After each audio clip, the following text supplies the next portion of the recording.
Parfois, il suffit simplement de reculer. Pas pour fuir, mais pour voir autrement. De s'élever au-dessus de nos villes, de nos habitudes, de notre ego collectif. Les frontières s'estompent, les contours s'évanouissent, jusqu'à ce qu'il ne reste qu'un monde sans ligne et sans nom. Et là, dans l'obscurité de l'espace, il ne reste qu'un minuscule éclat de lumière. C'est la Terre, un point à peine visible, un théâtre minuscule dans une immense arène cosmique. C'est là que vivent tous ceux que tu as aimés, tous ceux que tu as croisés un jour dans la rue. Chaque rire, chaque larme, chaque moment de doute ou d'extase que l'humanité a connu. C'est là qu'on tombe amoureux, que l'on pardonne, que l'on cherche un sens. C'est là que tu respires, que chaque atome d'air que tu as inspiré un jour a frôlé les montagnes, les forêts, les poumons d'autres êtres vivants. Il n'y a pas de coulisses, pas d'autre décor. C'est sur ce point, suspendu au milieu de nulle part, que toute l'histoire humaine se joue.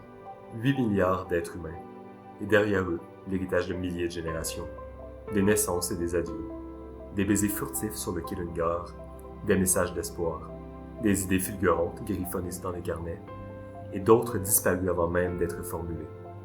Tous nos poèmes, tous nos pardons, tous nos crimes, tous nos repas partagés, nos trahisons murmurées, nos élans d'espoir.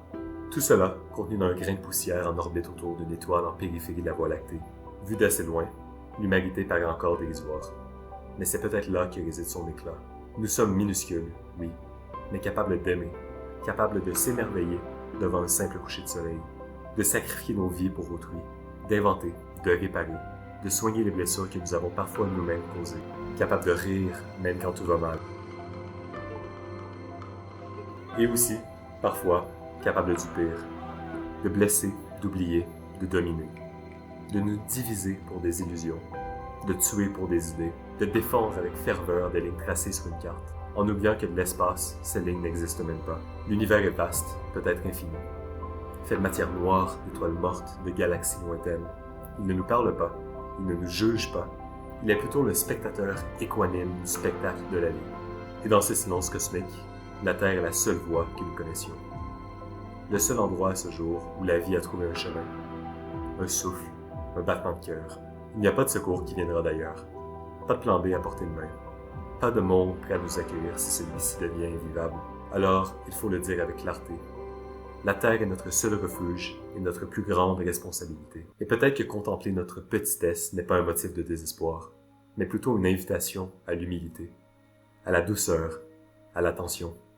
Parce qu'à travers tout chaos, il y a aussi des élans de bienveillance, des mains tendues sans caméra, des sacrifices anonymes, des gestes simples pour la paix.